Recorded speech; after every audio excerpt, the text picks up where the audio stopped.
Hello, everybody. I'm Mushroom, and today we're going to be reading Because Dreaming Costs Money, My Dear by Annalee on AO3.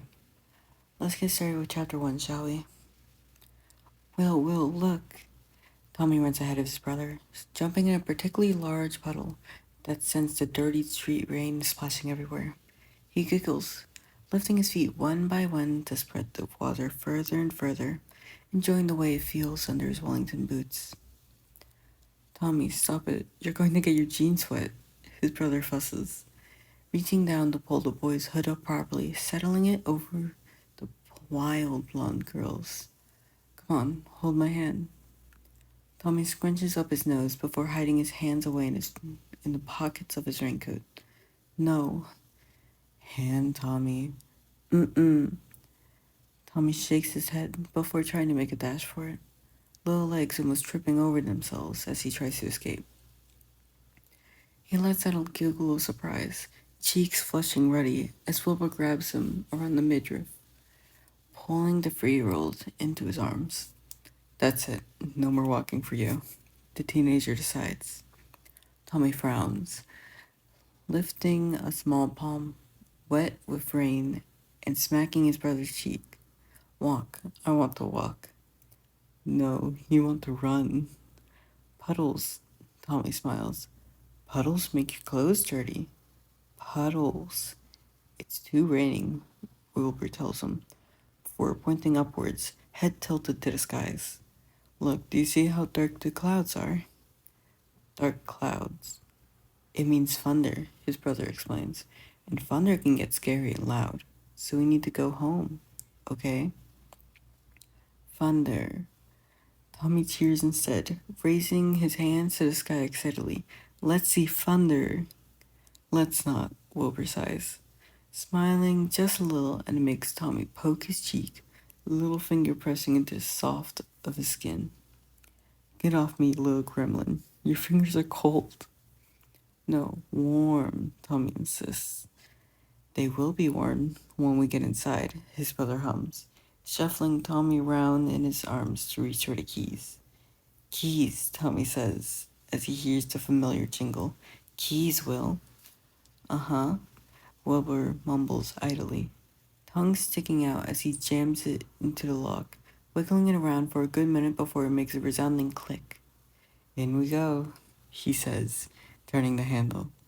Puddles, Tommy says, a little sullenly, as he is set down inside the apartment, staring fornally out the door, where it continues to pour. Say bye-bye to the puddles, Wilbur tells him. Tommy waves bye-bye. There, his brother locks the door behind them. We will see Puddles another day. Soon? Yes, now, come on, let's take off our shoes. You somehow managed to get your feathers wet. His brother huffs as he observes the small rain-matted wings. Tommy tries to reach behind and see, circling around himself on the spot as he tries to grab a handful of feathers. Wilbur laughs. They're too small, Toms. No, big, Tommy frowns. He got baby wings, his brother says, as he pulls off Tommy's socks one by one. Tommy wiggles his little toes. I'm not even surprised it's her socks. Wilbur sighs as he holds the soggy Lightning McQueen socks. Cars. Tommy points to the red socks. Yep, cars. What cars? Tommy giggles. All right, let's get you in the bath. His brother lifts Tommy from the armpits before gently placing him in the bathtub. I want truck, Tommy demands. Jeez, give me a minute, hold on. Wilbur huffs as he reaches up into the bathroom cabinet that creaks as he swings it open, pulling out a yellow truck. This one? Yes, Tommy grins, making grabby hands for the toy. Play nicely, his brother warns. Tommy smiles before splashing the truck in the bubbly water, sending droplets spraying onto the floor. He giggles as Wilbur gives him a look. Tommy, get back here. The boy in question screeches in laughter as he runs out of the bathroom. darting into the living room and almost swerving straight into a wall. Put your pajamas on.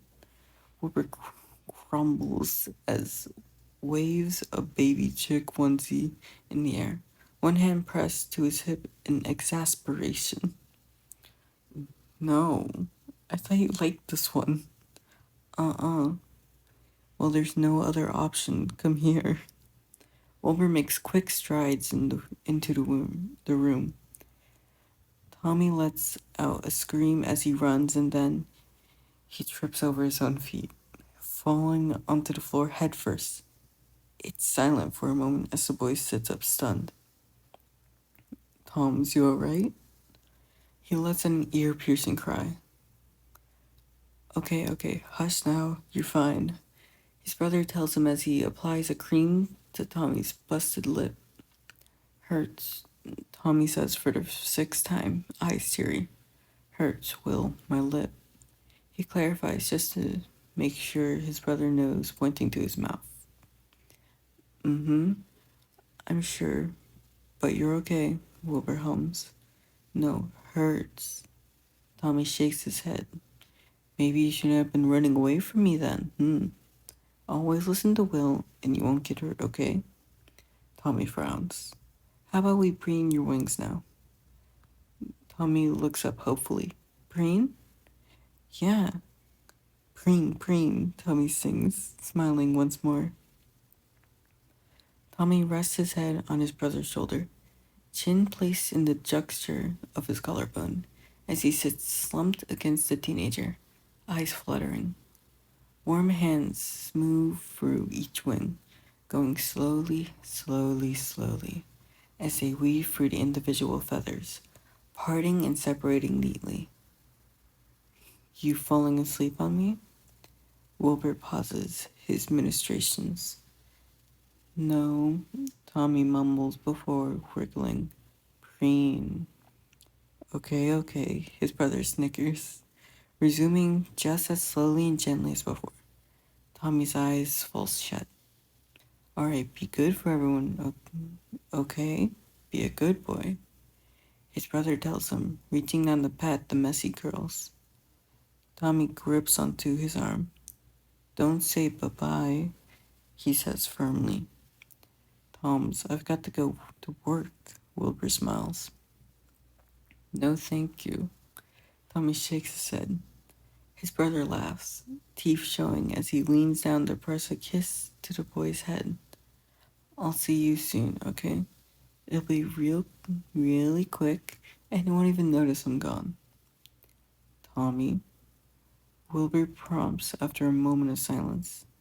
Tommy plays with the cuffs of his brother's jacket, chubby fingers twisting at the material, frowning resolutely at the ground, bottom lip pushed out. Tommy, come on, say bye. Bye. The boy mumbles. Love you, be good for everyone. Wilbur pats the top of his head. Remember, no snatching. If you see a toy you like, you have to ask first. Eat all your snacks. I love you. Tommy waits exactly 2 minutes after his brother leaves before he begins to cry. Wilbur rubs at his ruddy, tear-streaked face, gently thumbing under the reds of his eye, and frowns. Tommy, did you cry all day? All day, baby. Tommy sniffs. You missed me, huh? Tommy leans forward to bury his head in his brother's chest. Go home, he mumbled hoarsely. There's a hand patting along his back, brushing against the soft of his wings. Okay.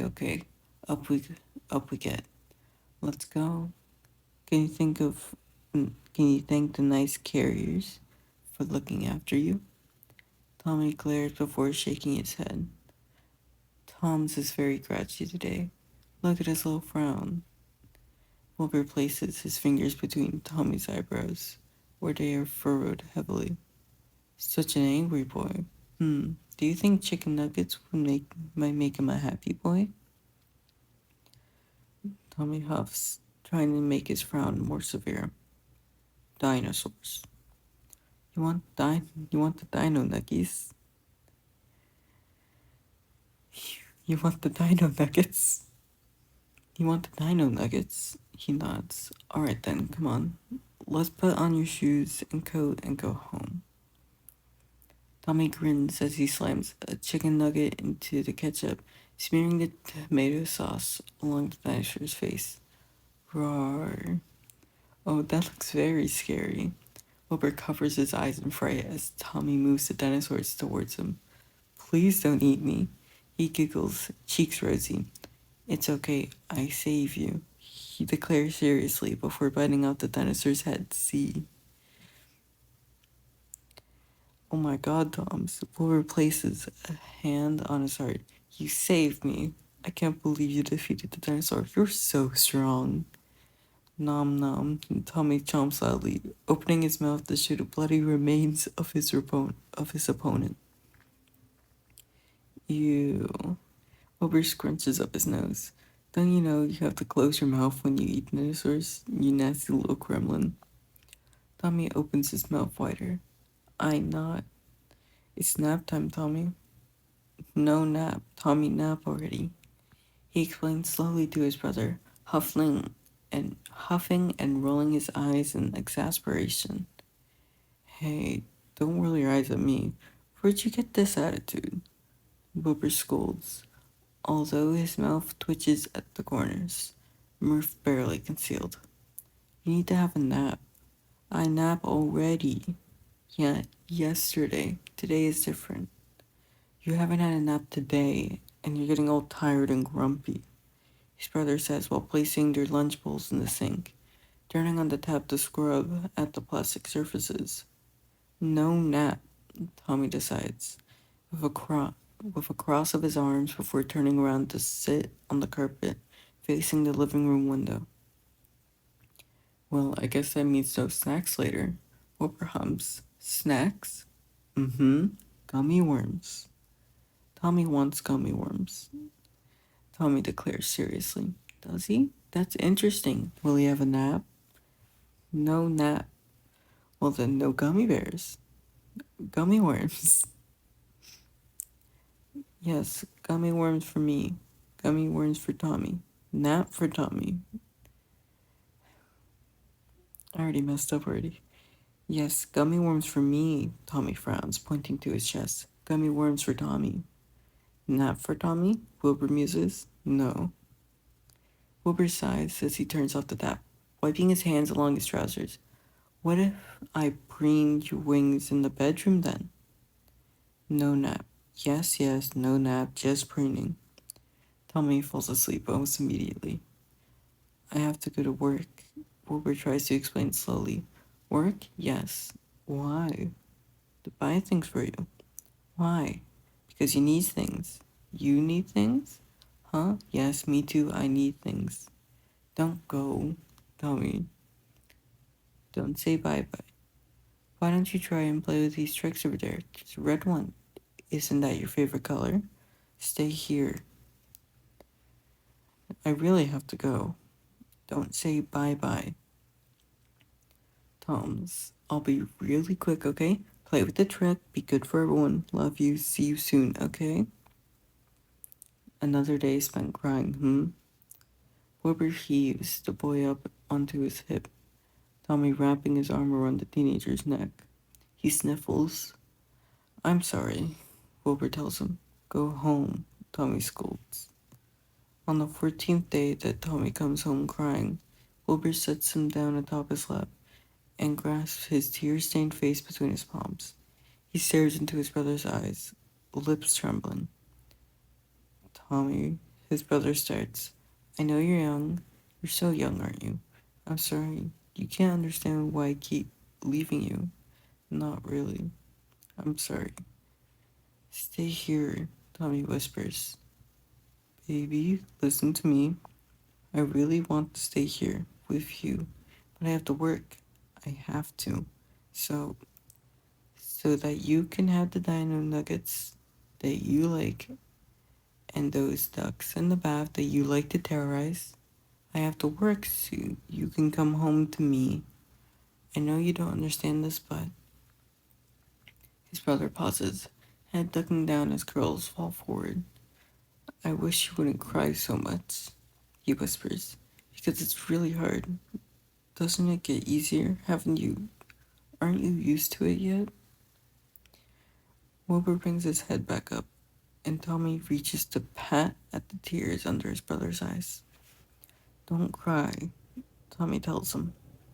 I'm not crying, he says, eyes squeezing shut. I'm sorry. Don't cry, Tommy says once more. Can you try to play with the toys next time? Please? Red truck? Yes, the red truck. Can you try next time? Next time.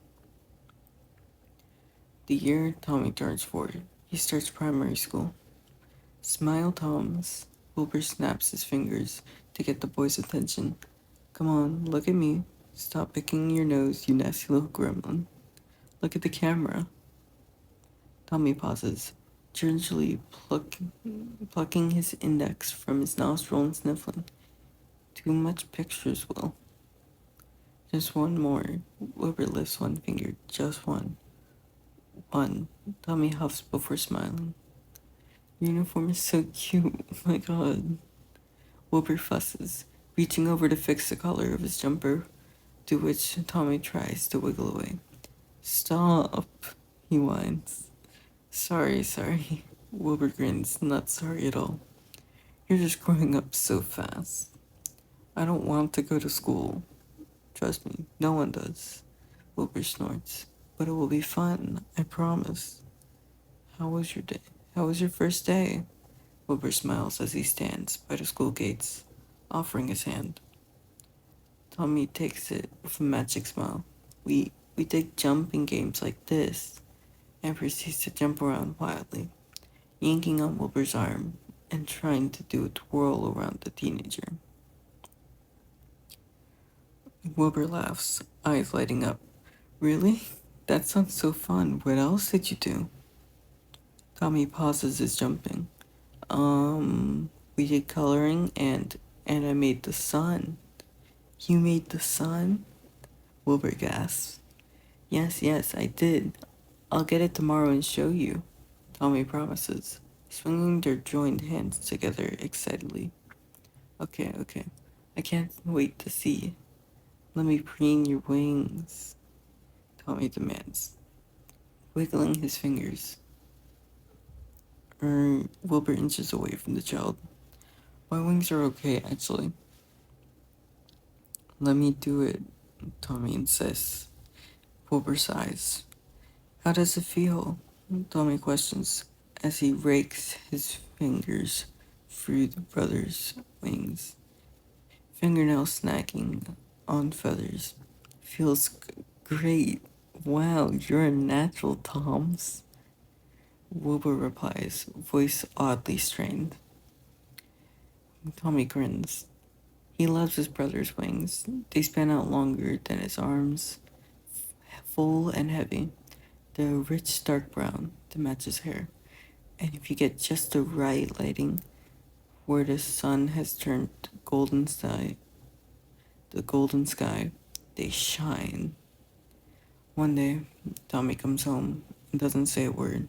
He's silent as they walk home, and he is silent as they take out their coats and shoes. He's silent as Wilbur starts dinner, and he's silent as they begin to eat. Tommy rolls a pea beneath his finger, smushing it against the plate. Tommy, Wilbur starts, a smile sitting just off of normal. Are you okay? I'm fine, he says quickly, eyes averting to a tablecloth. Are you sure? Wilbur tries gently. Yes, the 5-year-old nods. I'm good. How was school then? School was fine. Did you do anything fun? Mm-hmm. Oh, like what? Things. Ah, Wilbur hums. Must have been amazing fun things, huh? Did anything not fun happen? Tommy twists the tablecloth between his fingers, worrying the fabric. Tommy? I'm too loud, he whispers. What? Wilbur's voice cracks. I'm too loud, and I talk too much, and I'm not good. Tommy confesses, ducking his head. Baby, who told you that? Mr. Peters told me off, and I had to sit outside for a long time. And no one will be my friend. Tommy bites his trembling bottom lip hard. No one likes loud people. Mr. Peters told you that? Wilbur questions. Mm-hmm, he nods. So, so I won't talk anymore and be super quiet. Tommy, look at me. He looks up, eyes glassy. You're fine, just the way you are. Wilbur tells him firmly. You're wonderful and everyone loves to be around you because you are the biggest joy I know. You're not too loud. You can never talk too much. Not to me, not to anyone who matters, okay? Tommy sniffs and ducks his head once more, managing a nod. Come here, Wilbur whispers, opening his arms. Tommy slips out from his side of the table, practically barreling into his brother as he buries his head into the teenager's shoulder. It's okay, his brother hums. Thank you for telling me. You didn't have a good day, did you? Tommy shakes his head as he begins to cry. It's alright, I'll sort it all out for you. Tommy gets a new teacher. Mr. Watson is kind and patient. He doesn't mind listening to Tommy as he rambles about his brother and the cat he saw on the street yesterday and his favorite flavor of ice cream and the new superhero movie that's coming out and how he really, really wants to be an astronaut to taste the moon. Mr. Watson just hums along with a smile, chin pressed to his palm as he listens to Tommy talk and talk and talk. Tommy likes Mr. Watson. Tommy is 6. The first time he makes a friend. There's a boy in his class, and he stands at the front with fidgety fingers and speaks under his breath. He has a pair of mismatched socks on, red and green, and Tommy thinks that maybe he was so nervous he forgot to check his feet before he left the house. The boy doesn't look like anyone in the eye. The boy doesn't look anyone in the eye and sits in the seat in front of Tommy. You talk really quiet, Tommy tells him because he thinks the boy should know. But the boy ignores him, and Tommy frowns. Maybe he didn't hear him. He taps the boy on the shoulder. Hey you, Tommy tries again. What's your name? The boy seems to shy away, shoulders tensing up. Boo, he mumbles. Boo, Tommy tilts his head. Like a ghost? Ron Boo. Oh, Tommy nods. I'm Tommy. If you follow me, I can show you where we have lunch. And and there's a secret place under slides, and I can take you there. And did you know that you can get a star next to your name if... Will, Tommy runs to his brother, reaching for his hand instinctively as they begin to walk home. He grins up at the teenager. You look excited. Did something good happen? His brother questions with a smile. Yes, yes, yes, Tommy exclaims, jumping a little bit on the spot. I made a friend, and his name is Boo. No, it's Ron Boo. It sounds like Boo, like a ghost, and he's very quiet. Wilbur's eyes light up. Really? He nods along, squeezing the boy's hand. Tell me more. What does he look like? Well, his eyes are like 2 different colors. Oh, and he had unmatching socks on. Tommy likes Ron Boo. He is a little bit quiet, but he always sits with Tommy at lunch. And one time, he even brought an extra lollipop from home for him. That was really nice. Tommy likes Ranboo a lot. Did you see the new episode of Robot Heroes? Tommy questions excitedly as he unwraps his sandwich. Ranboo shakes his head. Not yet. I had a math tutor. The boy explains as he takes out a weird cheese-looking thing. Ranboo always had interesting lunches. What's a maths tutor? Tommy asks. They make you learn maths. Oh, I hate maths. Tommy chirps, taking a bite of his peanut butter and jam sandwich. I like it. The other boy shrugs. Next time Tommy and Wilbur go shopping, Tommy tugs on his brother's sleeves. Wilbur, he says urgently. Look, Tommy points to the dairy aisle. That's the cheese Rambo has. I want it. Tommy, Wilbur purses his lips as he picks the cheese up, twisting it around. Maybe we'll get it next time, okay? But it's right here. Let's get it now. We need to get other things for dinner, remember? Why can't we get both? Tommy whines, pulling on his brother's sleeve once more. Let's just get what we usually get. We always get boring things. Tommy stamps his foot, glare heated. I want a fun lunch. But you always make the same sandwich and the same crisp. And Rambo has cool different things and it's not fair.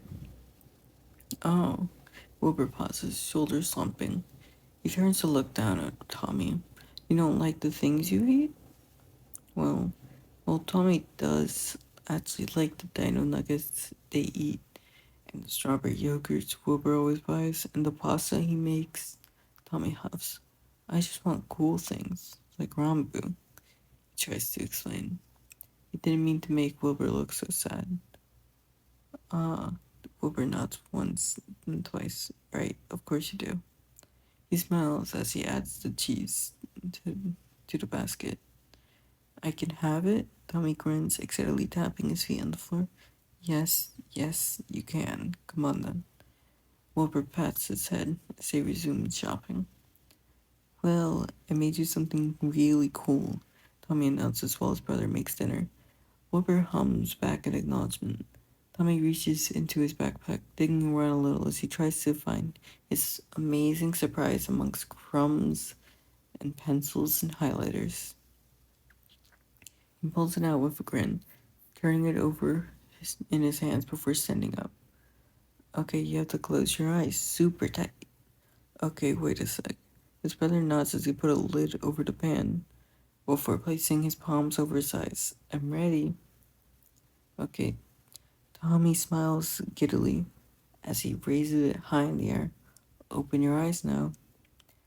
Wilbur uncovers his face, eyes going wide as he reaches down to take the mug from Tommy's grasp.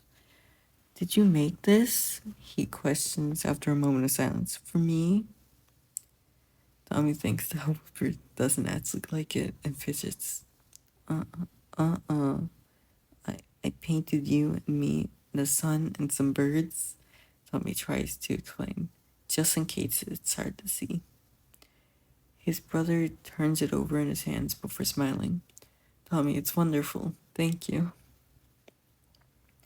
Tommy smiles in relief, nodding. Yes, yes. Did you see how I drew your wings? Do you like it? I had to mix all the colors together to get your hair, but then I ran out of blue. That's why the sky is green like that, okay? And I drew three birds because I made one and it was sad and had no friends, so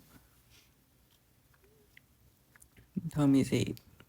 When he goes on a school trip to the orchestra, he sits on the bus beside Rambo and nibbles on one half of his peanut butter and jam sandwich, tearing the crust up into tiny pieces and throwing them out the window.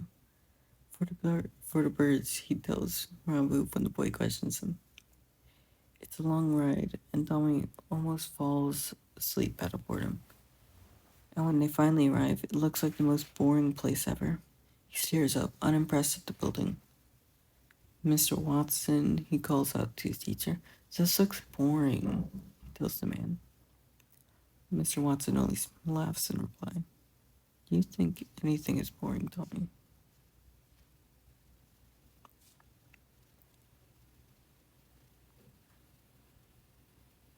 Tommy scowls.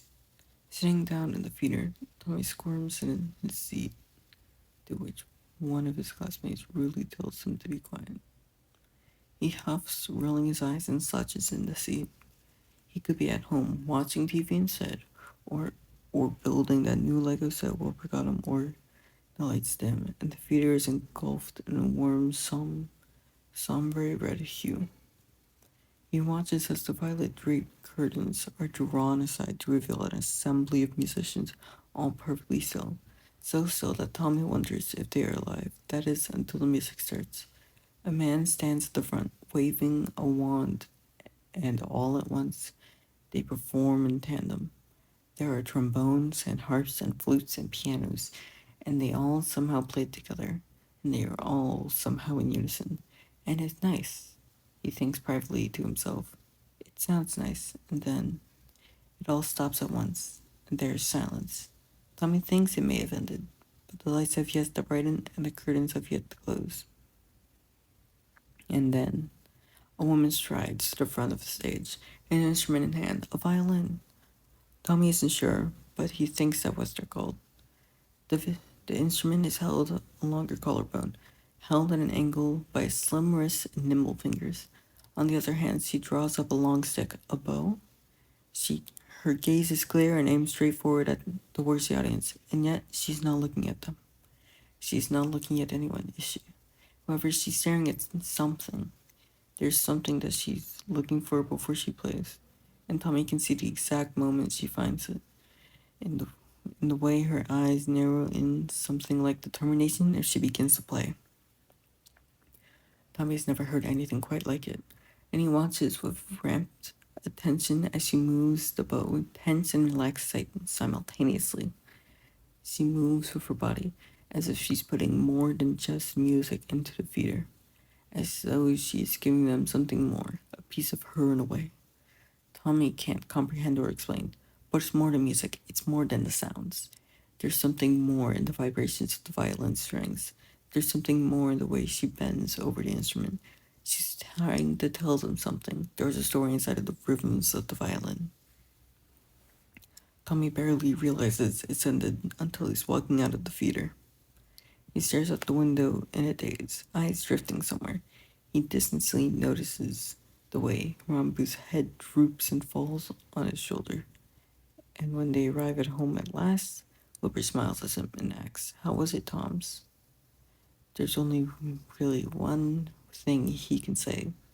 "I want to be a violinist." "Violinist?" Wilbur questions, pausing from where he stirs something on the stove. "Yes, I want a violin," Tommy declares, very seriously. Wilbur is silent for a moment, head tilted. "Tommy, that's a very big commitment. You would need lessons, and well, what if you decide you don't like it in the end?"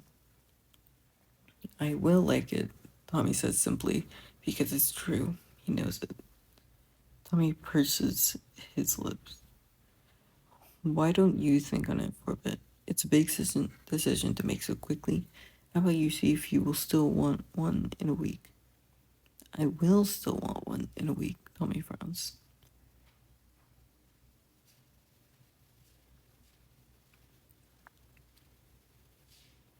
Wilbur huffs in amusement. "Okay, Tommy. We'll see then, shall we? Wait a week." Tommy hates that idea so very much. He wants one now. He doesn't need to wait a week. He doesn't need to wait another minute. Tommy wants a violin and he wants to be a violinist. The sky is blue and the grass is green.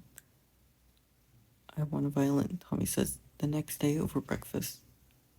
"I want it in brown," Tommy says on the walk home the day after.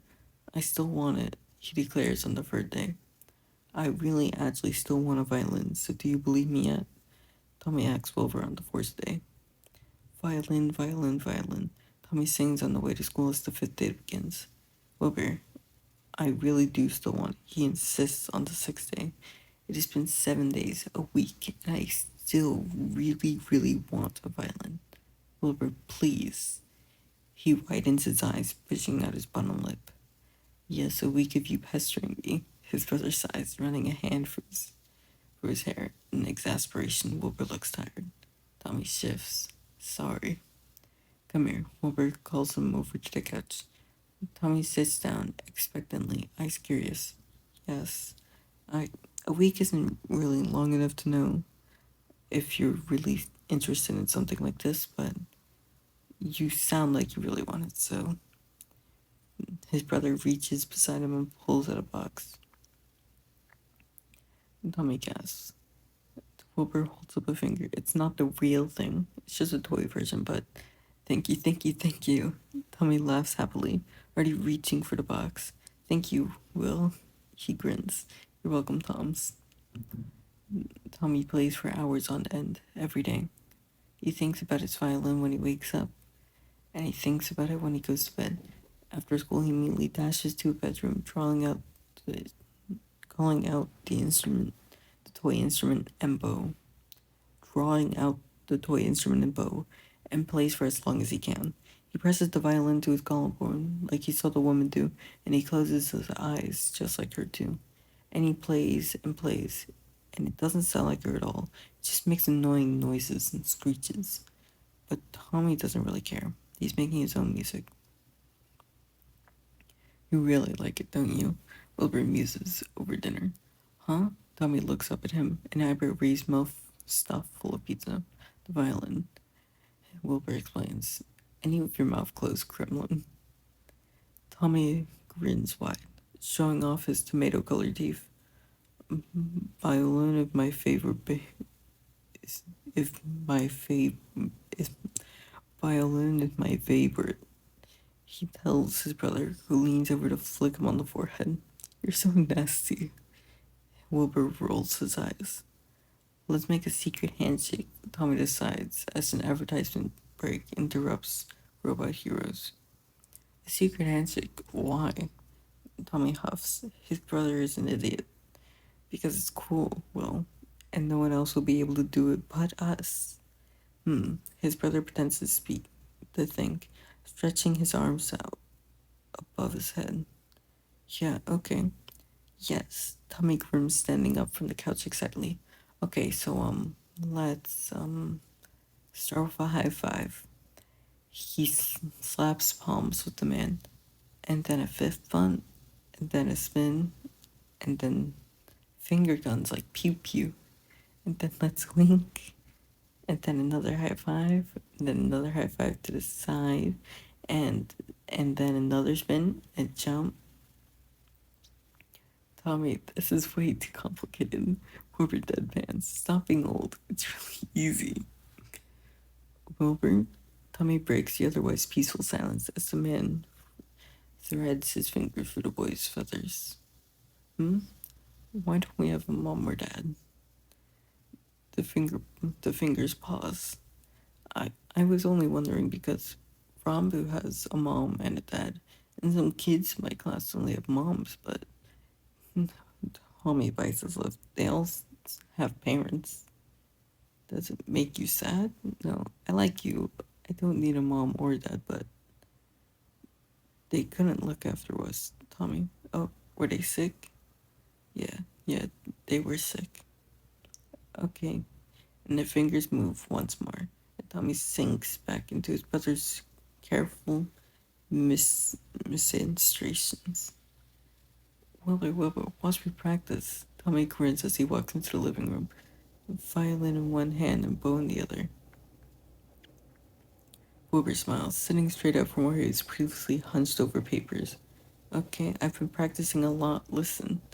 Tommy clears his throat before clumsily lifting the instrument to rest on his collarbone, lifting the bow and placing it over the strings. He begins to play. It screeches and yawns and makes terrible, terrible noises.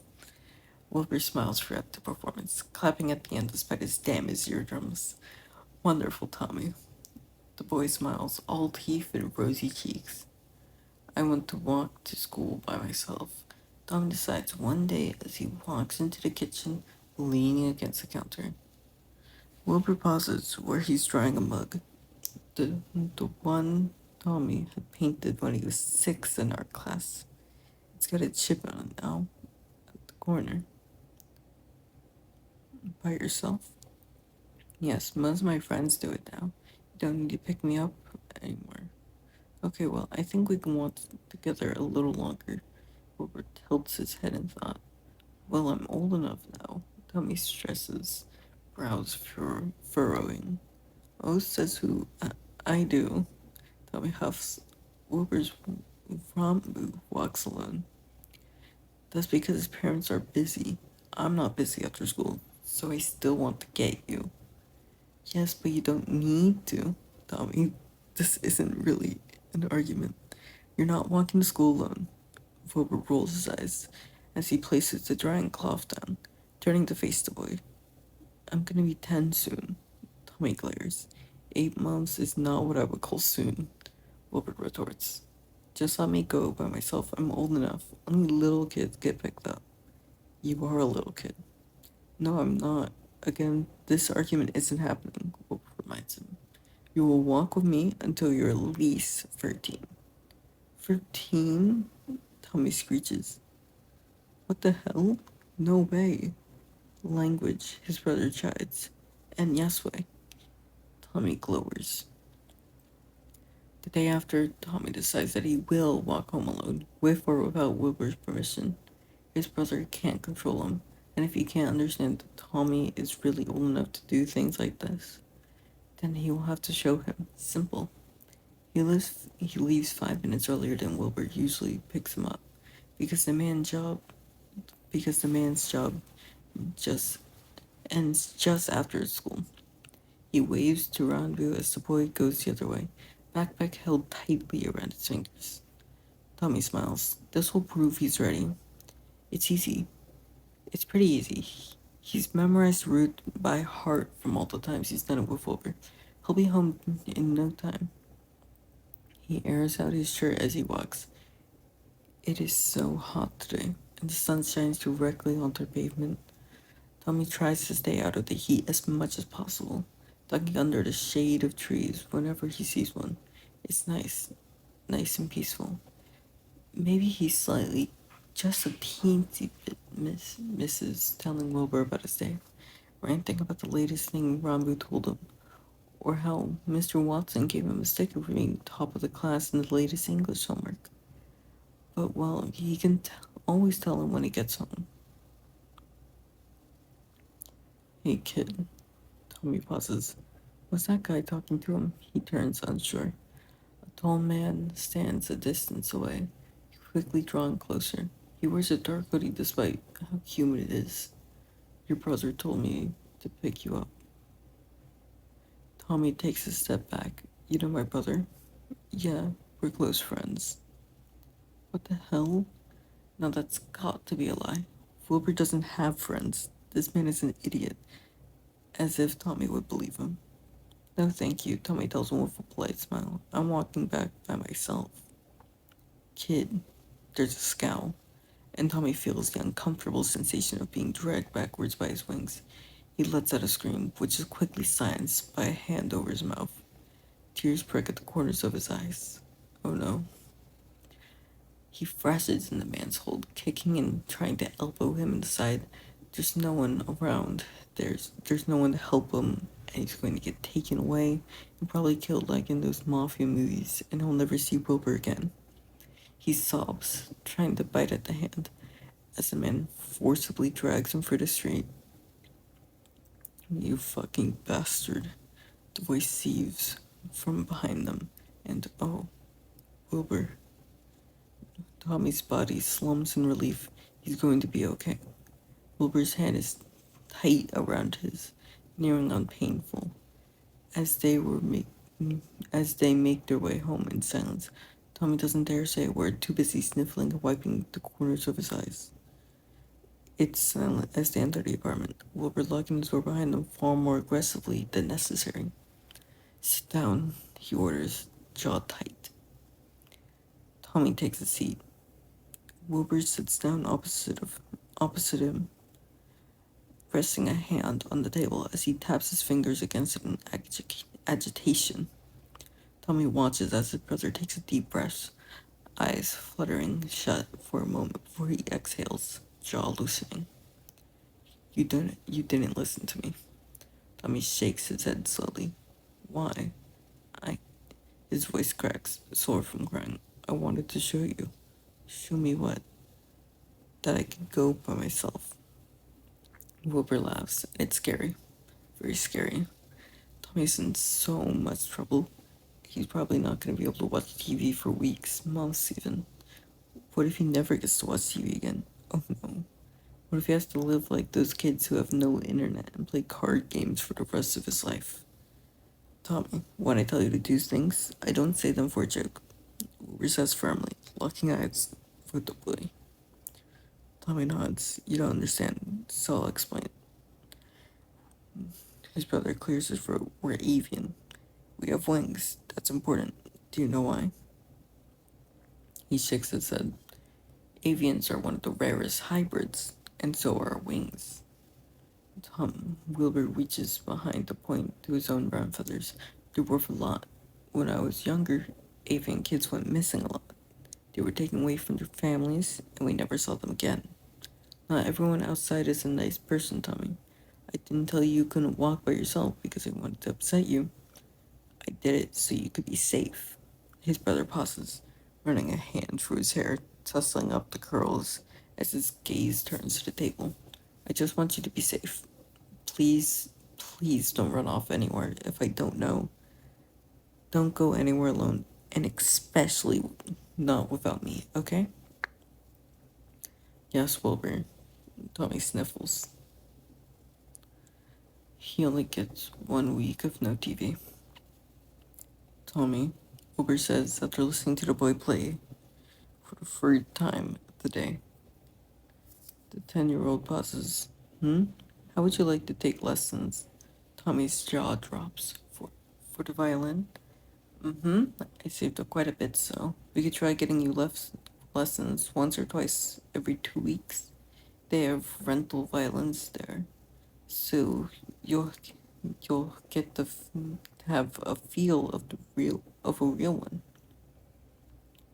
Tommy's eyes are wide as he begins to grin, small at first, before quickly becoming giddy, jumping on the spot. Oh my god, yes, yes. He places the violin down before running into arms, wrapping them around his neck as he laughs. So happy. The first time Tommy meets Technoblade, he freezes up on the spot. The man is tall, with a tense gaze and blank expression. Tommy doesn't know what to make of him, and stumbles over his words. Hello, he tries to smile. Take out your violin, the man says without so much as a second glance. Tommy scrambles, fingers tugging at the case of the rental violin, pulling out the instrument rather haphazardly. The bow almost gets caught on the zip.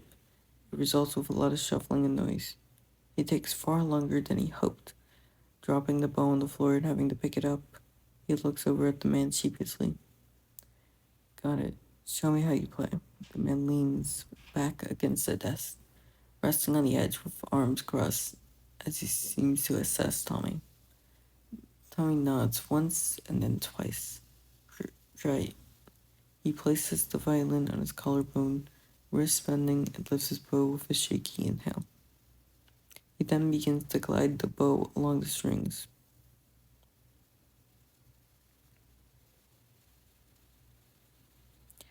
After less than a minute, the man claps his hands together once. A loud bang sound that startles Tommy and causes the violin strings to screech. Who taught you? The man questions. Tommy fumbles. No one. Clearly, you have no technique. Oh. The violin falls from Tommy's shoulders as he lets his arms droop. How long have you been playing? 2 years, maybe. He guesses, biting his lip. The man sighs. Okay, let's get to work. They practice every week until the fingers on Tommy's left hands are raw and red. Plasters placed along the tips of every of them. Every once in a while, Technoblade will ask, is it too difficult? Do you want to give up? And Tommy never says no. Will never say no. When Wilbur asks Technoblade how's it been going after his sixth lesson, and Tommy already knows what he's going to say. He's struggling, he's not getting any better, and he makes more mistakes than improvements. Tommy just stands outside the door as they speak, with hands trembling because if he isn't good enough, then Wilbur will make him quit his lessons, and that will be it. No more violin. It scares him a lot, in a way. He can't really comprehend. Not at the time, at least. But the violin means more to Tommy than most things. It means more than Robot Heroes that comes on every Saturday. It means more than playing football in PE, or even the chocolate biscuits he's allowed after dinner. It means more than all of that. Do you think he's doing well? And Tommy flinches. He's the most determined student I've had in a long time. He's got a lot to improve on, but he's working hard. But he's working better than I'd imagined. He's got an innate skill for it. So do you think he should continue? I don't think anyone or anything could make him stop. Tommy lets out a breath he didn't know he was holding. One day, while he's waiting for his lessons, he meets a boy in the waiting room. He looks short, but he can't be much younger than Tommy. He has two little horns atop his head, and they look like baby antlers to Tommy. He has his fingers placed in front of him, appears to be tapping on something invisible. His eyes focus. He's quick too, his fingers moving at an almost impossible pace. Tommy watches for a minute or two, mesmerized. What are you doing? Tommy questions, head tilted. It startles the boy and he jumps, fingers falling to his lap as he stares wide-eyed at Tommy from across the room. I'm playing, he says after a moment. Tommy furrows, Tommy furrows his brows. Playing what? The piano. A fake one? Yes, imaginary. Why? To practice. Oh, Tommy presses a finger to his chin. That's actually that's quite a good idea, actually. He lifts one arm and bends his wrist, moving the other arm in a tandem to rest the air in the air. What are you doing? Playing the violin. What are you doing? The boy questions. Playing the violin. Tommy smiles. The boy's name is Tubbo, and he's learning the violin with a teacher called Puffy. Tommy almost always sees him when he's waiting for his lessons, so he starts to ask for Wilbur to drop him off early, just so he can tell the boy about the newest episode of Robot Heroes, and how he almost got detention for dropping his homework in the sink the night before. Tubbo is cool, and really smart too. Sometimes he brings a bag of crisps and they share while they wait. On Tommy's 11th birthday, he invites both Tubbo and Rambu over to his apartment and eat snacks, dare each other to drink disgusting concoctions in plastic cups, and have Connect Four tournaments for hours. It's the most fun he's had in a while. As the night draws to an end, Wilbur lights a cake and the three of them sing happy birthday to him. Happy birthday, Tommy. I love you. Wilbur smiles as he offers Tommy the cake, face illuminated by the candles. Tommy blushes, because that's really embarrassing. Honestly, Wilbur, but blows out the candles nonetheless. And now, time for your gift. The man grins, reaching behind the couch to pull out a rectangular wrapped gift. Tommy takes it with awe. He's never gotten a gift this big before. Well, open it, his brother gestures, a little impatiently. Tommy tears at the wrapping paper excitedly, plaster covered fingers pulling at the tape. The suddenly sticks in. Oh, oh. He whispers small, and carefully he lifts the box upright and stares. A violin, a real violin, made of spruce wood, with a glossy sheen, and it's real, with its own bow and rosin. His fingers ghost over it. It's marveling, quietly marveling. It's his own violin, not a used one, not one of the rentals that he was given to practice with.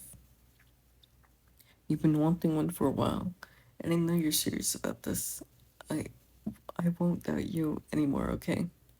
So let's get you up there. Let's get you up on a stage performing in front of millions.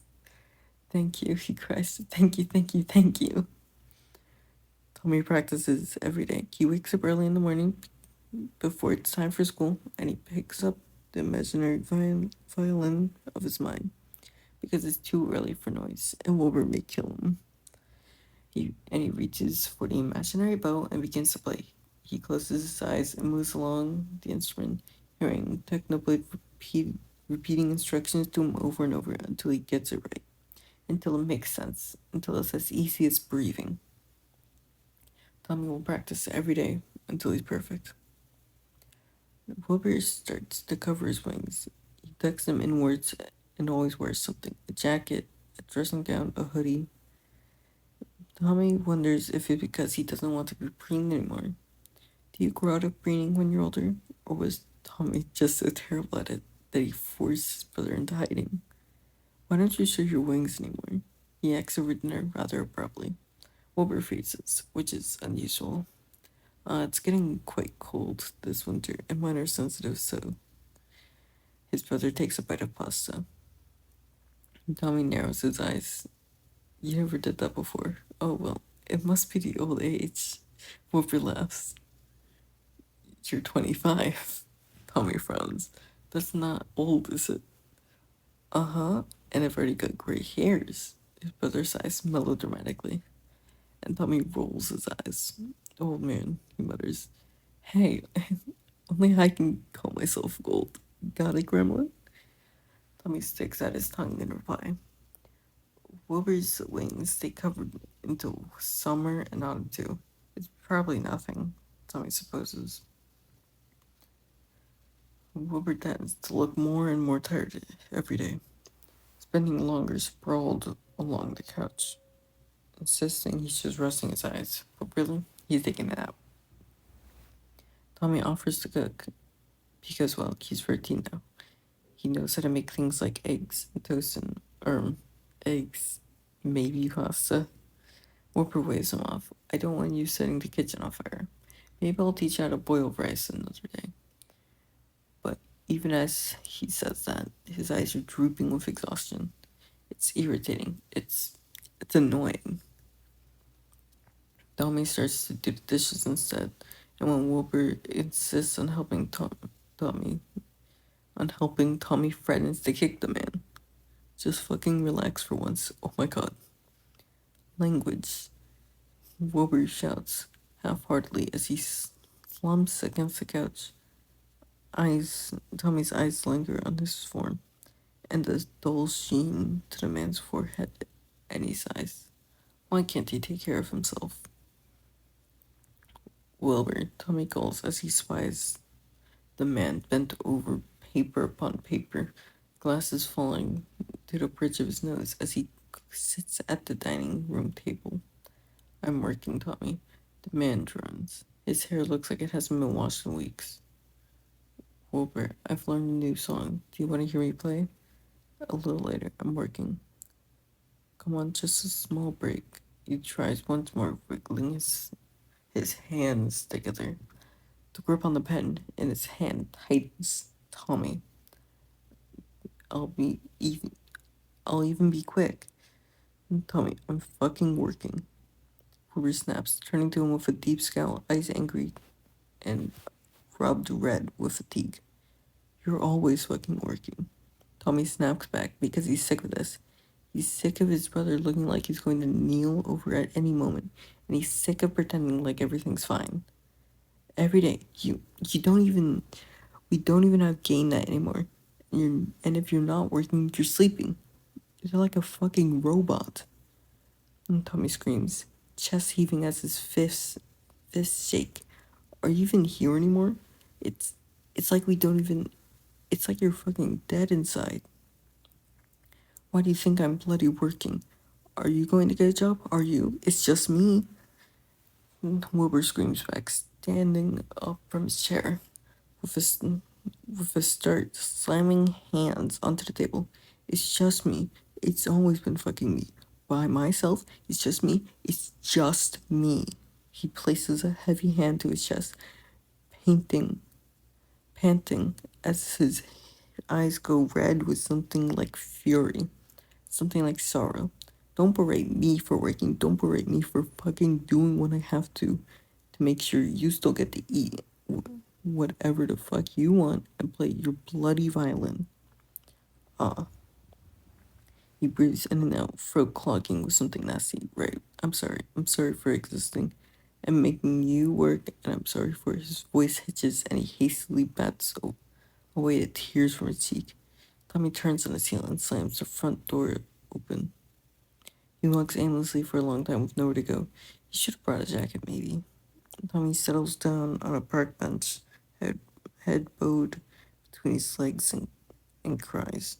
He should have done better. He should have known better. He should have known his brother wasn't happy like this. He should have known he was a burden. Got the violin lessons. He made Wilbur pay for them, and now his brother is always tired and always angry, and he sobs. It's all his fault. It begins to rain. Tommy, there's a scream of his name. It startles him. He looks up, hair drenched in front of his eyes, and he sees his brother running towards him. Tommy, you can't just leave without saying a word and without taking your phone. The man scolds furiously, drawing the teenager into his arms. Sorry, Tommy mumbles into his shoulder before breaking away from the embrace. Eyes averted as he moves away.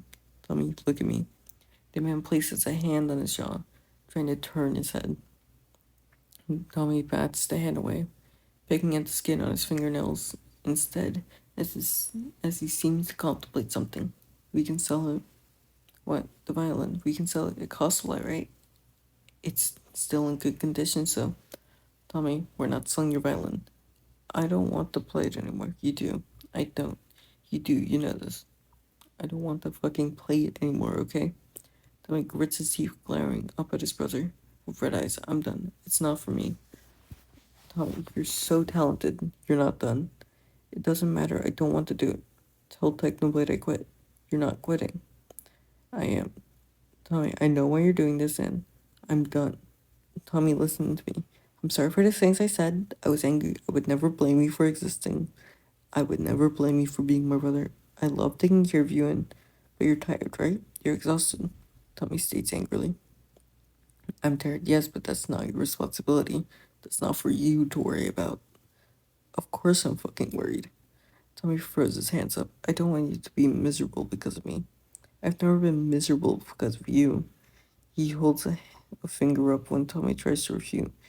Eyes firm. Because of things out of our control. Maybe because of you. Never you. Tommy sniffs. You're not giving up the violin. Wouldn't it be easier? Maybe, Wilbur admits, but we will manage.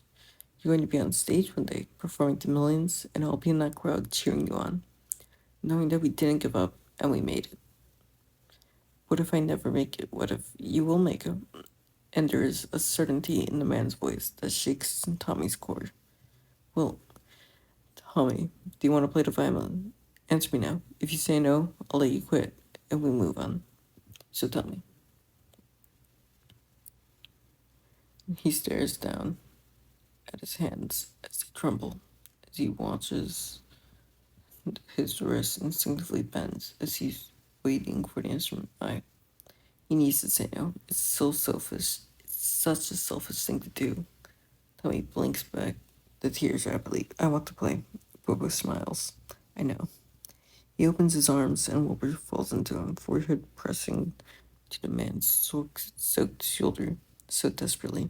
We will manage, Tommy. Don't give up on your dreams. I see it in you. How much you want. How much you want this. Don't give up now. I love you. Wilbur tells him with a hitched, cracking voice that aches with tears. I love you. Tommy's 14. Technically suggests something he never even dreamed of thinking about. Let's apply for a scholarship, the man says as the lesson draws to a close. Tommy pauses from where he's packing away his things, the violin halfway into his case. He looks up into the man's eyes and receives the same blank stare that he has grown accustomed to over the years. What? He tilts his head, sure he had just misheard. Let's apply for a scholarship. Technoplate says once more, crossing his arms over his chest. Tommy's hands float around aimlessly as he gives up on putting his things away. A little too lost for words. A scholarship? Is he even good enough for that? Does Technoblade think he's good enough for that? How would how would you even apply for that type of thing? With an audition, of course. And an audition, oh god, there's no way. Tommy puts Tommy shakingly puts his violin in the case, zipping it all the way up and throwing the strap over his shoulder. That's a great idea, technically, but I think I'm okay. Tommy, are you afraid? Fucking yes. No, he narrows his eyes. I just don't want to do it. I thought you wanted to get big. I do. He frowns. And how do you expect to do that? Well, Tommy was going to come up with a plan at some point. Fine, he said, but just tell me what to do and I'll audition.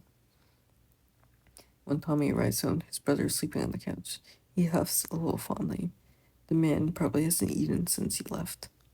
Tommy puts 2 pieces of bread in the toaster and settles the kettle. A few minutes later, he plates up 4 slices of buttered toast and a mug of tea. He sets it on the coffee table. He leans over to nudge his brother gently. Will, wake up. Ooh, you want to eat food so bad, and you're so hungry. Wilbur slaps his hand away, but the twitch of his mouth gives away. I made you toast, Tommy prompts, lifting the plate and tea.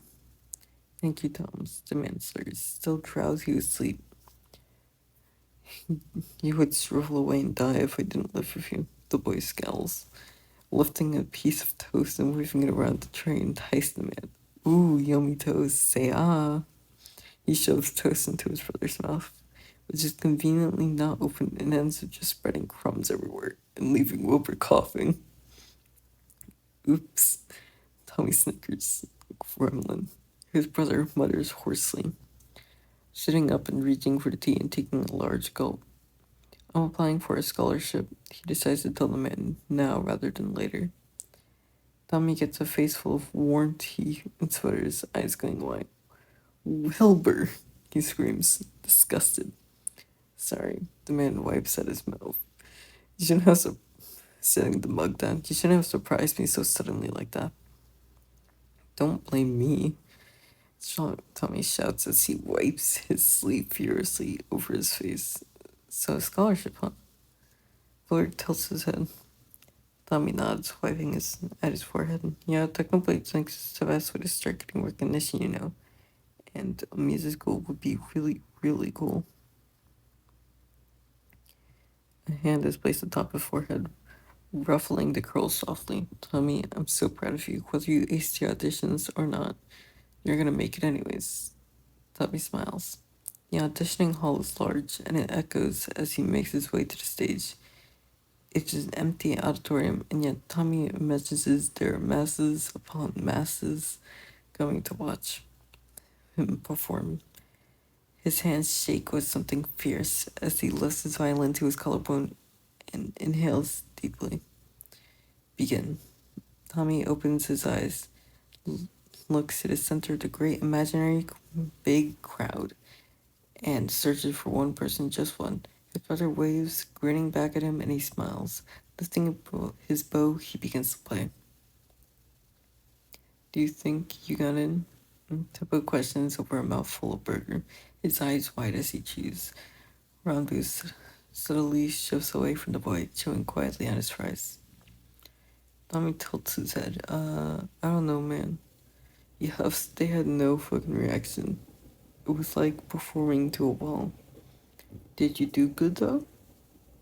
Topa asked before taking a slurp of his smoothie. Tommy frowns and saw it, picking up a fry and dipping it in ketchup. I think so, he shrugged before taking a bite. I'm sure you got it. Rambo adds, you're kinda cracked. Tommy grins, laughing. Thanks, boo. Game night, Tommy asks as they finish up dinner, carrying the 2 plates over to the sink and turning on the tap. Yeah, sure. Over chimes from the living room. What do you want to do? Rock, paper, scissors tournaments. Oh, come on, dude. You want to do that every time, though. And Tommy can hear the way his brother rolls his eyes. You're just jealous because you always lose. Tommy sticks at his tongue even though the man can't see him. But fine, let's play Uno. A game that naturally ends in bloodshed. You fucking cheated. No, no, no. Don't you pin the blame on me. You're such a sore loser. I'm a sore loser. You fucking cheated. There's no way you can get all the plus twos and all the plus fours. That's like impossible. All I'm hearing is a hater. All I'm hearing is a little bitch. You little. There's a letter that arrives in a poster addressed to one. Tommy suit. They sit at the dining table in tense silence.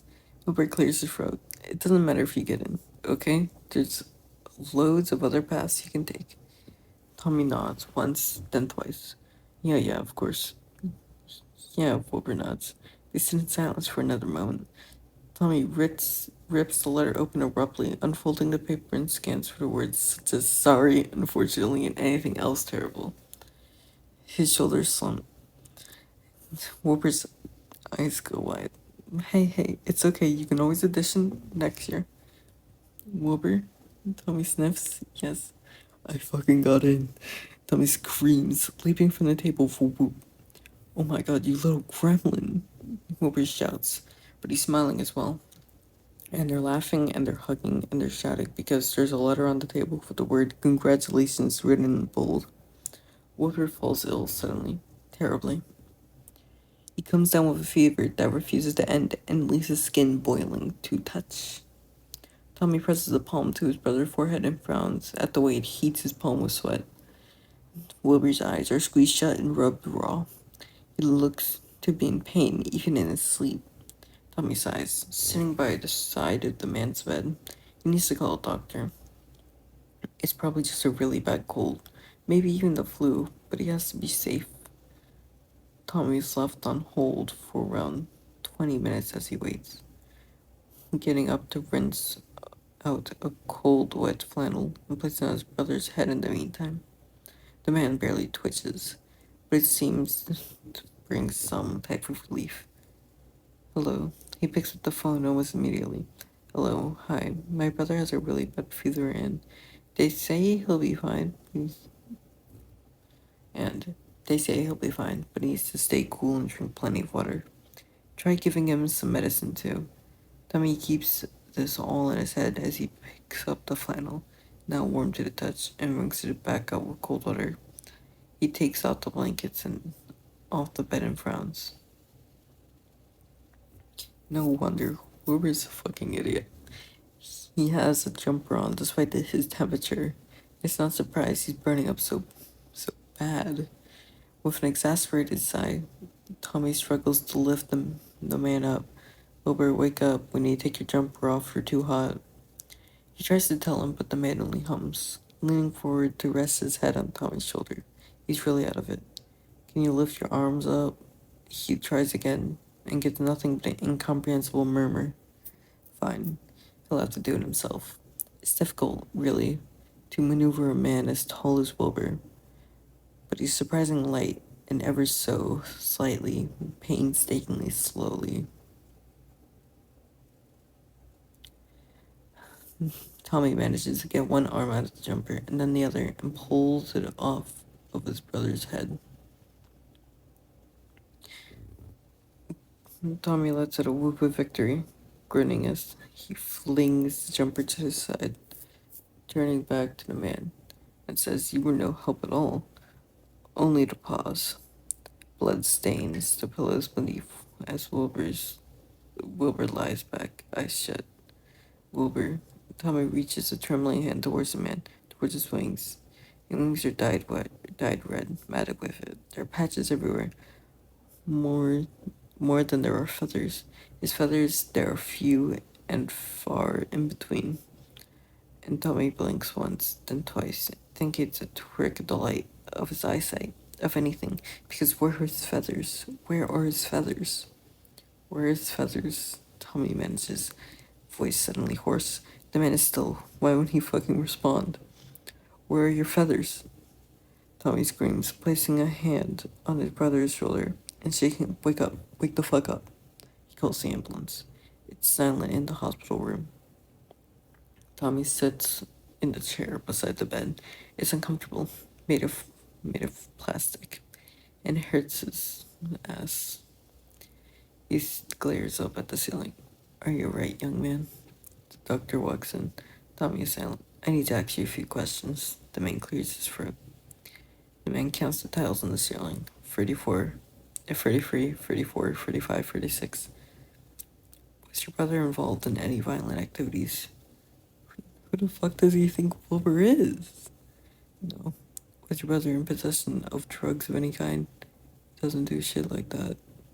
Tommy tears his gaze from the ceiling to glare at the doctor. Did he need money? What? Tommy scowls. Cases like these are not rare. Avians often rip up their own feathers for selling. They used to do it for their own children, as children's feathers are able to regrow. It's legal. Did he ever harm you? Tommy. There was something like white noise going through his head as his eyes dot around to his brother's lying form. His ears ring and there's a nauseous swirling in his stomach. He watches the way Wilbur's chest rises shallowly, the dull sheen on his skin, and the dark bags under his eyes. Did he need money? Did he need money? No. No. Please, no. Please, God, fucking no. Tommy can't breathe. He can't breathe. He can't fucking... Young man, can you hear me? Did he ever hurt you? Are you right? Did he ever hurt you? Tommy breaks out a laugh of incredibility as he feet over. Did he ever hurt you? What a fucking joke. You've been scrubbing your hands for a while there. Tommy rubs his palms until they're pink and raw. The water edging unbearable as he stares unseeingly into the sink bowl. Hey kid, he scrubs harder because it's not enough. Nothing is enough. The tap is turned off. Tommy looks up with red eyes. A man stands beside him with hair dyed an ugly shade of fucking green and quiet eyes. Are you okay? He asks. Fuck off. Tommy manages before roughly shoving past the guy, slamming the bathroom door open with a slam. There's only beeping of the monitor. Tommy sits with the uncomfortable chairs and counts the tiles on the ceilings because he can't stand to look anywhere else. 55, 56, 57, 58, 59. There's a groan. His eyes snap downwards, sitting up directly and grasping at the hospital bedding. Wilbur? The man stirs, eyes blinking open entirely. He's not in focus. His brother's gaze moves from one side to the other without a direct focus. Wilbur, Tommy tries again. It's me, Tommy. He catches his attention. Wilbur opens his mouth once and no words come out. Then he opens it twice and, Tommy? Yes, Tommy smiles. It's me. Hey. The man smiles, but it's loose and slipping. Hey, Tommy manages back quietly. I'm sorry. Wilbur slurs as he shifts, eyes widening a bit as he becomes a bit more lucid. Tommy is silent for a second. Wilbur, your feathers, did you? The man sighs shallowly. Yeah, for me. His voice hitches and breaks. Always for you. Tommy ducks his head as a sob threatens to break loose. You're a fucking idiot. He sees. You stupid idiot. Once you're out of here, I'm gonna beat you up so much. It gets a chuckle out of the man. Gremlin, he mutters. Tommy laughs a little too. Tommy. He looks up into his brother's dull brown eyes. Thank you. He frees his shoulders, tensing for what? I haven't done anything for you, you idiot. I love you. Wilbur says quietly, softly, like a promise. Wilbur, don't you dare talk like that. Don't you dare say goodbye to me. Tommy hisses, fist clenching at the sheets of the bed, knuckles turning white as he grits his teeth. You're fine. Everything's fine. We're gonna go home together. I'll beat your ass, and then we can make dinner, and... He bows his head once more, squeezing his eyes shut. Wilbur hums, with hollow cheeks and emptier eyes, and says, Do you remember when you started the nursery? Tommy shakes his head hesitantly after a moment. His brother laughs and rattles his chest. You would always go, don't say bye-bye, as soon as I was about to leave. He smiles. One time I said, I had to go to work, and you said, no thank you. Just like that. You've always been the stubbornest person I know. Well, you've always been the best person I know. Please. I'm a little tired now. His brother sighs, eyes dimming as he looks up at him wearily. Do you think I could rest just for a little? Are you sure you can't stay awake a bit longer? Tommy stammers. Tommy grabs a hold of the man's hand, intertwining their fingers tightly, tightly, tightly. And it's not right that Tommy's hand feels heavier, bigger. It's not right that Wilbur's fingers pale in comparison. It's not right. What about a little longer? Tommy whispers, voice cracking. What if we talk for just a little longer? What else did I do in nursery? What else did I say? Can you remember? What did I annoy you? Did I annoy you? Was I good? Was I a good brother? Will, please, Will. Will, what else did we do? What else did we do together? Well, I can't remember. Tommy ducks his head, sucking in a deep breath and holds the limp hand just a little bit tighter. He squeezes it and waits. 1, 2, 3. He counts. 4, 5, 6. He prays. 7, 8, 9. He begs. 10. There's a beat, a flat line. There's a man who comes to get him. It's the same green-haired man from the bathroom. He says, I'm listed as your emergency contact. I was a friend of Wilbur's. He'll be staying with me in the interim until we figure everything else out. Tommy stares at the tiles on the floor. My name is Sam, he says. It's nice to properly meet you, Tommy. They gather Tommy's immediate things from their apartment. Sam's house is spacious, with several bedrooms. Tommy sits on his new bed and stares at the wall. A day passes, then another, and another, again and again. It rains on Wilbur's funeral. Tommy stands by the burial site and watches as they lower him 6 feet into the ground. He watches as they pile the dirt over and over until he's completely covered. He watches and watches, and then he takes a step forward, and then another, and he fails, and he falls to his knees beneath the fresh dirt. He raises his hands and digs into it, fingernails filling with brown as he digs and digs and fucking digs. Wake up, you fucking bastard. He seethes. Wake the fuck up. He tells the earth beneath his palms.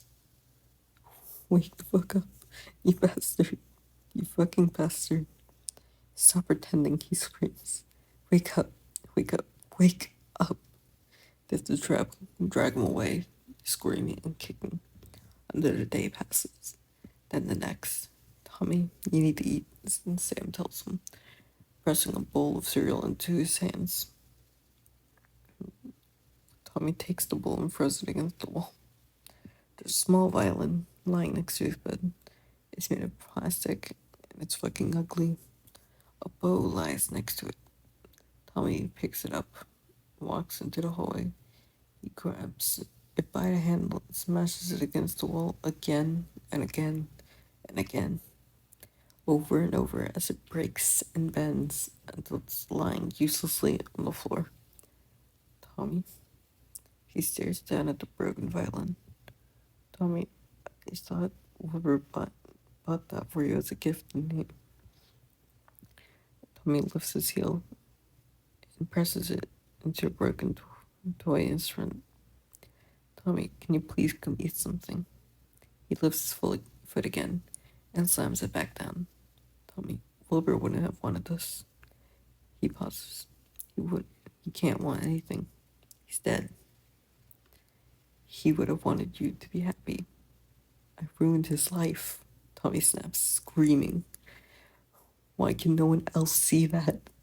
He slams his fist against the wall and wishes it would just collapse, wishing everything could all just collapse. You didn't. Sam is calm and reaches out to gently gather his fists into his palms. I did. I ruined everything. If it wasn't for me, he wouldn't have spent his life working and plucking out his own fucking feathers for me. He could have aged past 27.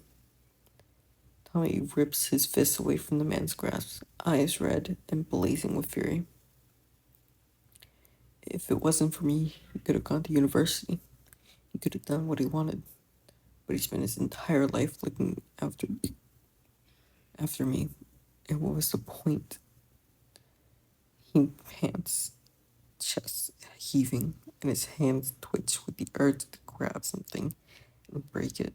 He wants to break everything. It's not fair. Tom's, don't call me that. Tommy glares. Don't you dare. Tommy, who the fuck even are you? Wilbur never mentioned you once. I don't know who the fuck you are, but I don't need you, and you don't need to look after me. I do, Sam sighs, running a hand through his hair.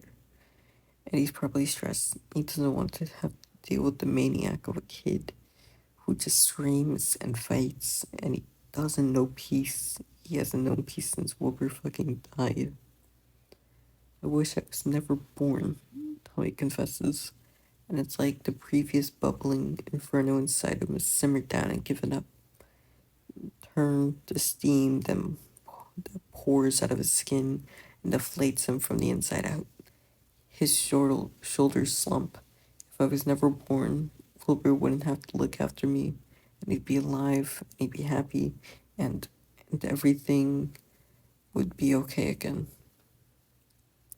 Sam inhales deeply before crouching down to the floor, sitting back on the hard wooden tiles. He pats an area next to him. Sit down with me. Tommy gets down on aching knees. I first met Wilbur when he was, 15 at most. Came to my shop, looking for nappies. He had you in his arms. He must have been barely 2, at most. You were so small, and he held you so tight, so very tightly. Sam pauses. I asked him where his parents were, because God, he was young. You two must have been on the run. That much was clear when he coiled up so quickly, like a scared animal. I can still see those big eyes. Anyways, he told me, it doesn't matter and you should mind your own business. The man huffs in amusement. Your brother was a prickly boy, but he was so protective of you. Tommy shifts, wrapping an arm around his knees. I offered him a job in the end, because I knew he needed it. He needed it. That you both needed it. He never really told me why it was just you and him, or what haunted him. Sometimes he'd stare off, and I knew he was thinking of something terrible, something he left behind. But here's the thing. Sam turns to look at Tommy in the eyes. When he talked about you, I'd never seen him happier. Tommy, you brought the life in him. You could sing your praises for hours, trust me. If you weren't there, if you weren't born, I'm not sure how Wilbur would have ended up. But I know he needed you as much as you needed him. I believe you're the reason he kept going, the reason he got up in the morning, and the reason he went to sleep. You probably gave him the best years of his life, Tommy, and I'm sure he'd do it all over again. There's a flood in the hallway. It is overflowing, spilling from every crevice, and has drowned out everything in sight with its anguish. All the lights have been blown out, and the wallpaper is peeling and the books are soaked, and the chair legs are turning rotten. There's a boy in the hallway, and he overflows. Sorry, there's not much here. Oven food ain't the greatest, but I haven't done the weekly shopping yet. Sam explains as he settles down the opposite the teenager. Tommy shrugs as he picks up a chip and swirls it around his mouth before taking a bite. Nothing really matters anyway. It all tastes the same. And I'm not really sure what you'd like to eat. Huh? Tommy mumbles. Is there something you'd like to eat? Oh, no, not really.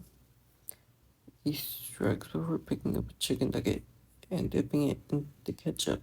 He lifts it into his mouth before pausing.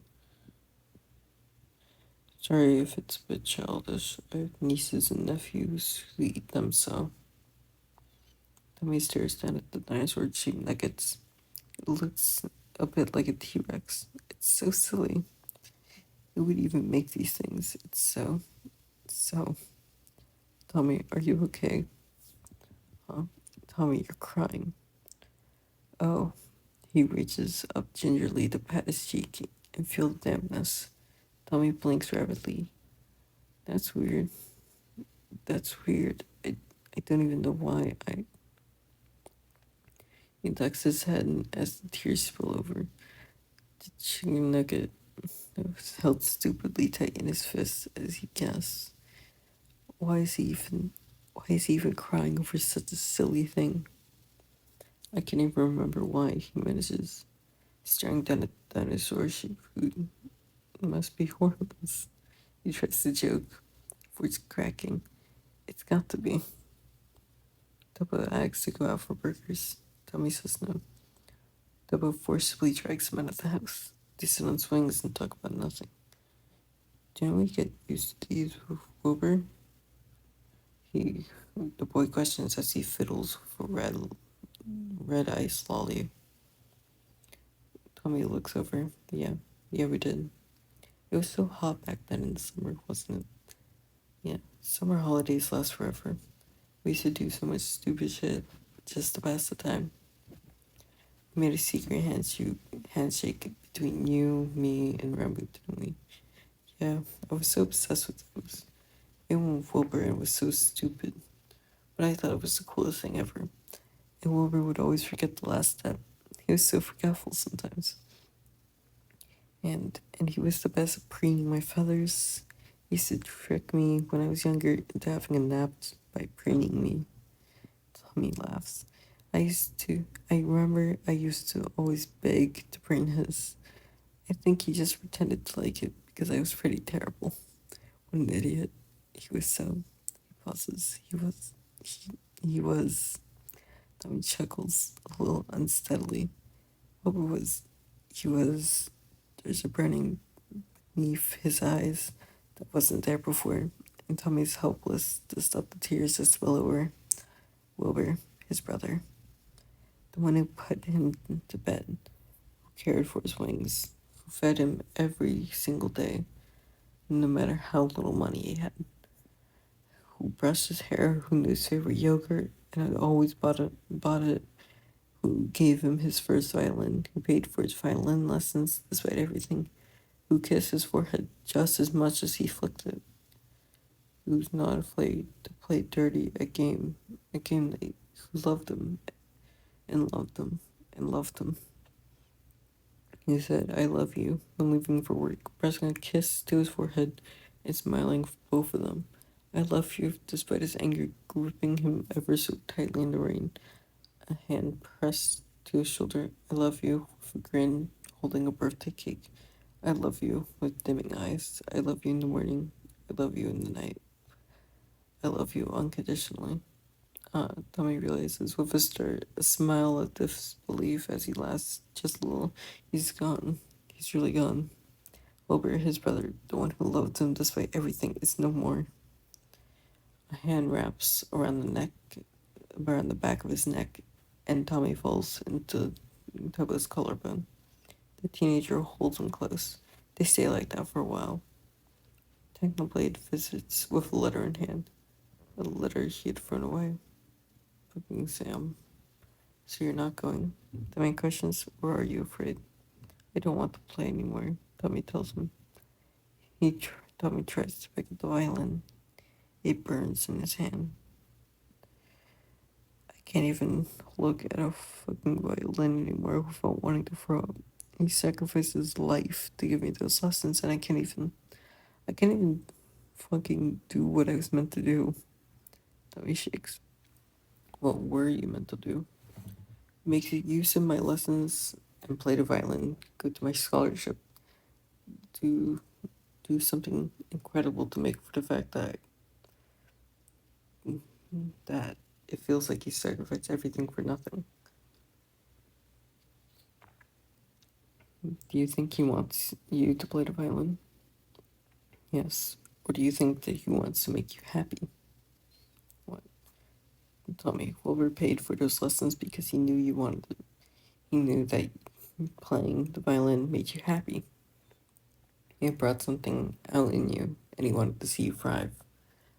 But all I really want for my child is to be happy.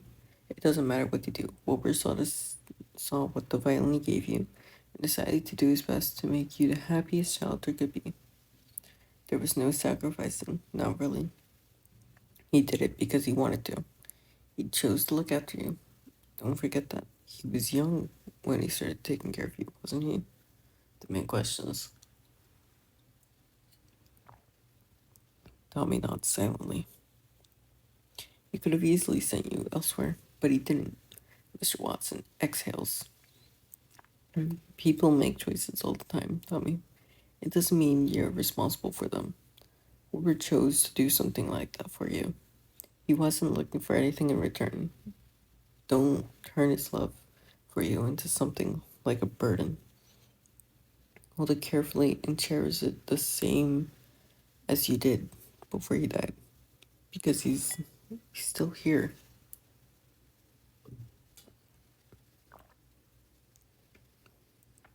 He points at a teenager.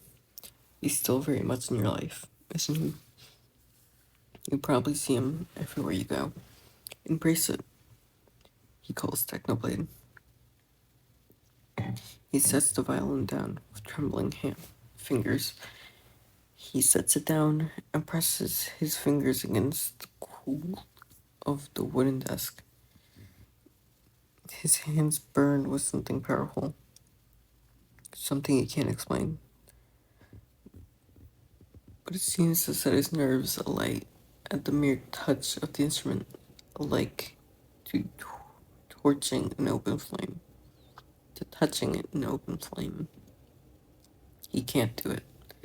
He clenches his fists and presses them against his knees, head bowed as he grits his teeth. Is it too difficult? Technoblade breaks the agonizing silence. Do you want to give up? He asks in that question. Tommy breathes heavily through his teeth. Is it too difficult? Do you want to give up? He repeats. Tommy shakes his head. No, I want to play. His voice trembles. Okay, let's start again. There are days when Tommy's made of anger, and days when he's made of tears. Days where all he can do is cry. Days when he can't feel anything at all. But he picks up the violin and plays until all the burning embers in him are burning bright. Until his fingers turn raw and his arms can barely move. He plays until the fire inside of him has spread far and wide. Until his room is in flames. And then, and only then, does he find the quiet of peace. Say, Tommy and Sam, good to you, Harmon, to clear out the rest of the things. Tommy clears out his brother's bedroom. There's a letter in Wilbur's desk drawer that Tommy pulls out slowly. It's yellow and rather small, and has familiar handwriting. Handwritten scrawl of his brothers across the front. Tommy, it says. His fingers shake almost uncontrollably, and the letters become a blur to his eyes. He takes a deep breath and kneels to the floor, sitting back on his behind as he flips the envelope flap open. Tommy pulls out the white paper and clasps it as a victory when his hand only trembles ever so slightly. He unfolds it. Tommy, oh God, can he really do this? He squeezes his eyes shut and inhales shakily. It's fine. It's fine. It's just words. It's just paper and words. Feel the paper. It's just words and paper. He opens his eyes, Tommy. If you're reading this well, I'm sure we both know what's happened. He manages a laugh, a small choking laugh. I'm writing this now, and I know what's going to happen because I've not been feeling so great. I wanted to tell you, but I didn't want to spend our last moments filled with sadness. It's better like this, I hope. It'd be better if you were fucking alive. Tommy thinks, with bitterness on his tongue. You've probably already met Sam. He's a lovely man, isn't he? He'll be off on your scholarship soon. And so I have no doubt that you'll be taken care of. That you'll get to do everything you want. I wanted to do everything with you, Tommy whispers, fingers digging into the paper hard enough that it almost tears. He wants to tear this whole stupid, terrible, precious letter apart. I'm sorry I wasn't the best brother. I got angry, and I said hurtful things, and sometimes I was too cold. But I love you. I love you very much, and I would do anything for you. You did everything. You did too much, he thinks. Don't blame yourself for this. Don't you dare. None of this will ever be your fault. You have a dream, and I want you to pursue it, regardless of whether I'm here or not. You will never be at fault, Tommy, no matter who tells you it, especially yourself. I know how little your head works. Gremlin. Tommy blinks rapidly, trying to offset the burning of his eyes, but a few tears slip by, despite it all, against his permission. Against his permission. I'm sorry for leaving you so soon. I'll admit this to you, because you deserve it. The truth is that I'm a little worn out, Tommy. And I love this life, trust me, I have. I loved loving you, but I loved being your brother, and I've loved us together, and I always will. But I'm tired, and there are things from my past that have broken me down. I was always a little tired to begin with. It was never your fault. I'm sorry for leaving you like this. You should be.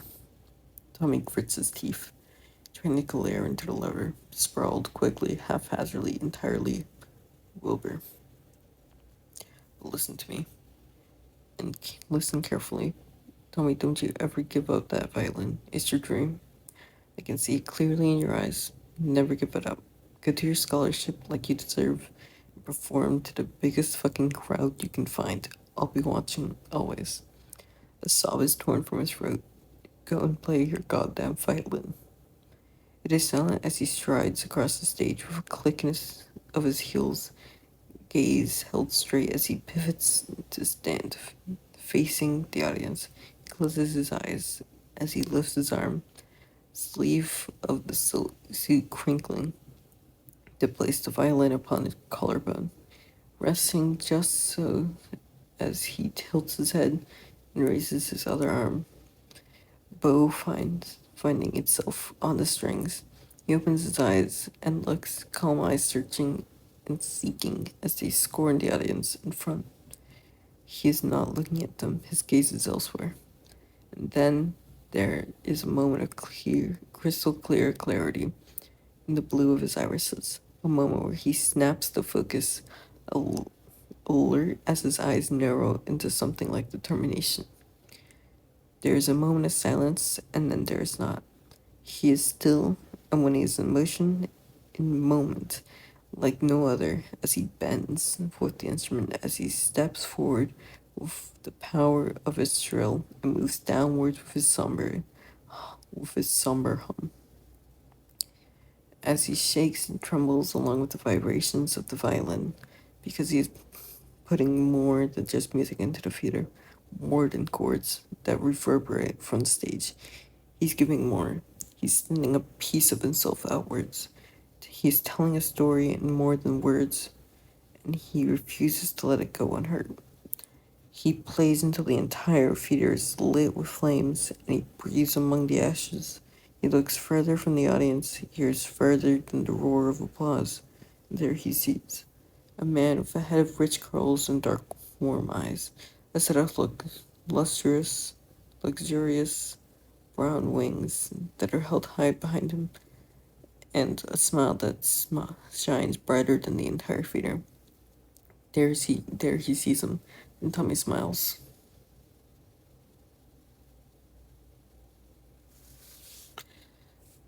So that is all for the fic. The last chapter is just an offers note. So if you want to read that, I'd say go visit the fic on AO3. Remember, it is Because Dreaming Costs Money, My Dear, by Annalie on AO3. And that'll be all for today. Bye bye.